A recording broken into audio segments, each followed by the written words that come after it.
One thing about the Indianapolis Colts, things are never dull around here. Here's Shane Steichen talking about Phillip Rivers and the potential for him to start on Sunday in Seattle. How about that?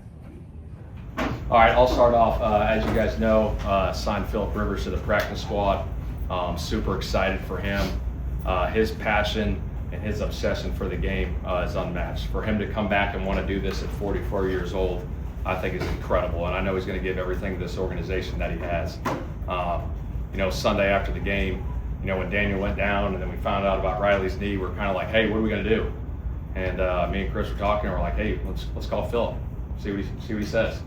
Called him Sunday night. We said, hey, what do you think? He said, heck yeah, I'm interested. Heck yeah.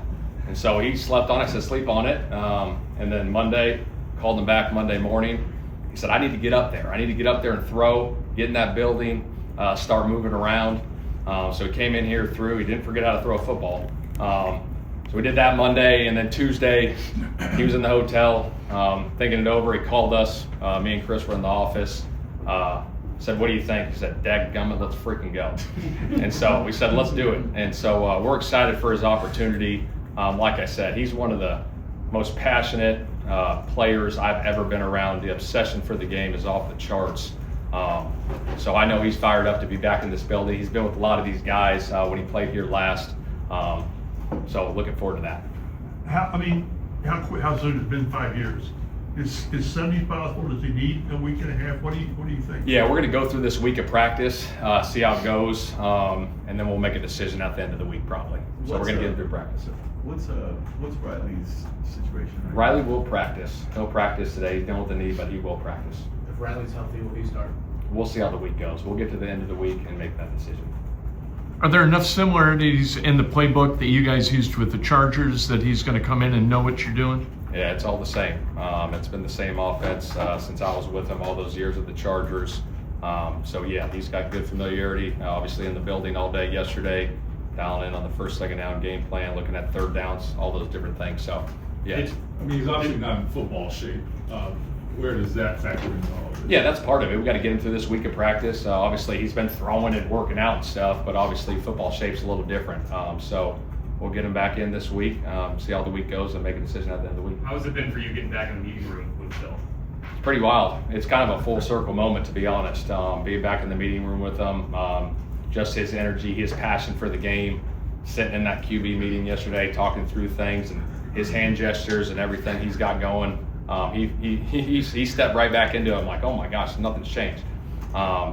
His brain, like I said, he's one of the smartest players, coaches I've ever been around. The way he sees the game is on a whole different level. Shane, how do you define football shape? I think you got to go out and do it. You know what I mean? I think you got to get into the rhythm of it. That's the biggest thing for him. He's got to get into the rhythm. He's got to feel the pass rush, do all those different things to get back into it. Shane, how hard was this for you? Was it hard just to wrap y'all's brains around? We're going to ask a 44-year-old granddad. I mean, is that a hurdle you had to get over for yourself? Yeah, we said, hey, shoot, we're looking at our options out there, and obviously he knows the system. He's played this game at the highest level of any, the quarterbacks that have played in this league forever.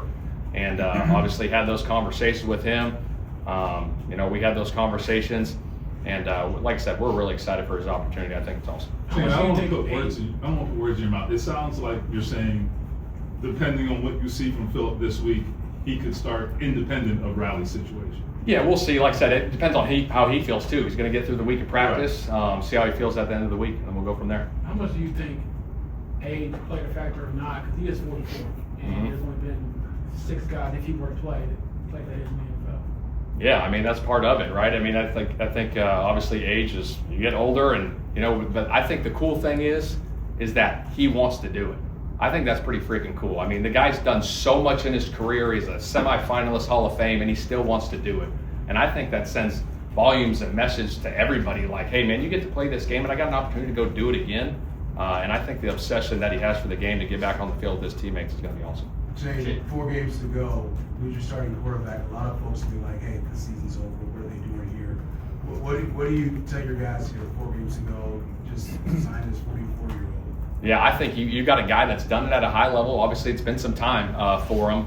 But the leadership that he has and the juice he's going to bring to this football team is going to, I think it's going to be awesome for our guys. Just out on the practice field, in those meeting rooms. Like I said, we're 8-5. we got everything we want in front of us, and we got to go do it. We got a hell of a challenge this week in Seattle that we got to get ready for.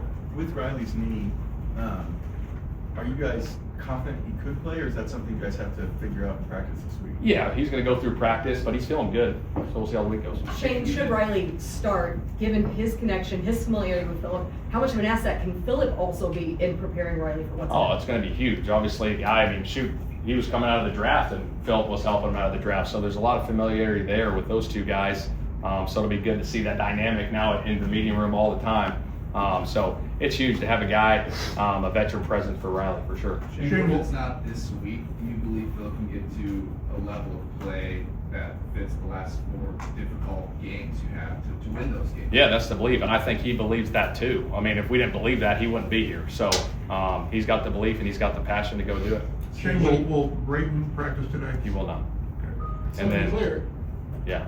he came to here with the opportunity to play football. Because I know a lot of conversations been about mentoring and all of that. Uh-huh. He came to play. Yeah, absolutely.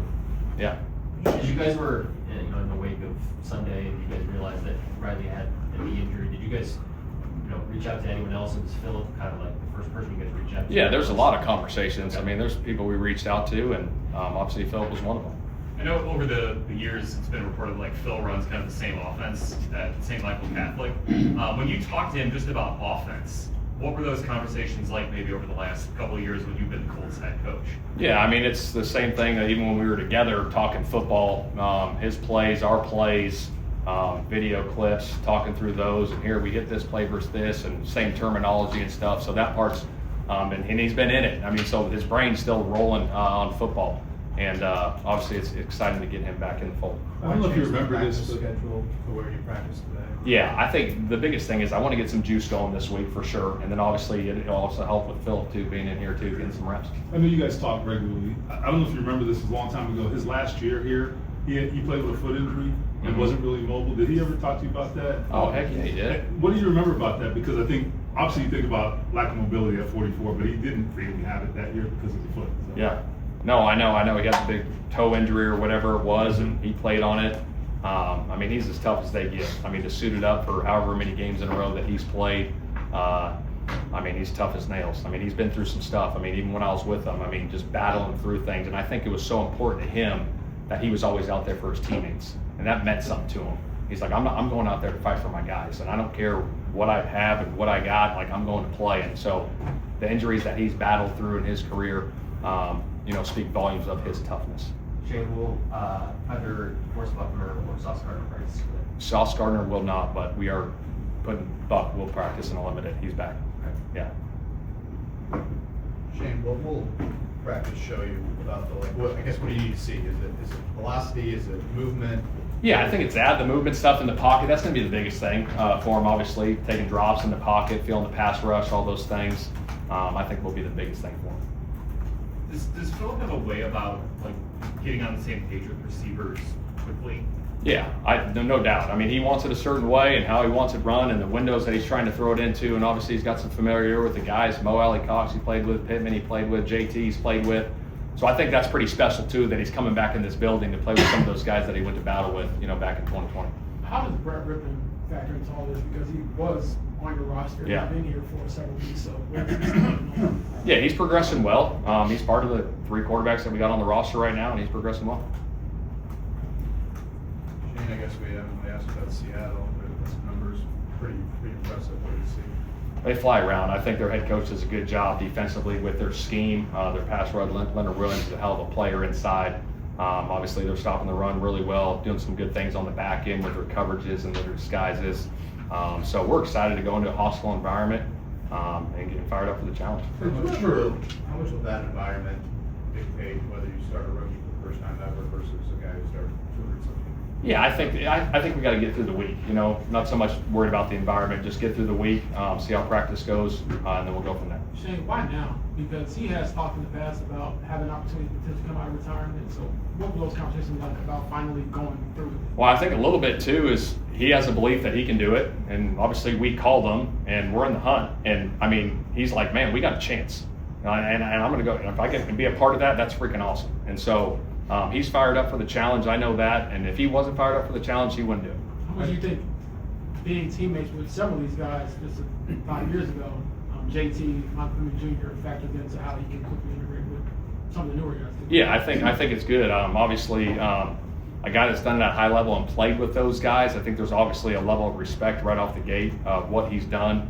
I know the guys are fired up to have him in the building for sure. Shane, A couple more. Sure, at any point in your time there with the Colts, did you ever reach out to Philip, just engage his opinion? No, we'd talk. We would talk. That was it. And then this is something that just came up. Shane, is there any party that says we've lost 4 or 5, we need juice, and he is juice? He does give us juice, I'll tell you that. I know that. He's going to have a ton of it. So I think that helps for sure. I definitely think it helps. Is he the first player that you will have coached that's older than you? I've coached him when he was older than me before, so he's obviously with age. That was true 10 years ago. That was true 10 years ago. So, All right. You guys good? all right, great. All right, guys. Yeah, Daniel's good. The surgery went well. Okay, so he's going to get watched. Yeah. There's Shane Steichen, and I got to tell you, I think the enthusiasm was legitimate. I think it was real. I think they're excited. I think Philip Rivers brings juice in here. Maybe it's 44-year-old juice, but the juice isn't spoiled. And so there's Steichen, who seems to be very, very happy to be reunited with an old friend who may just be the right guy at the right time to lead this team to do something interesting. It's going to be interesting no matter what. We'll see if it's successful.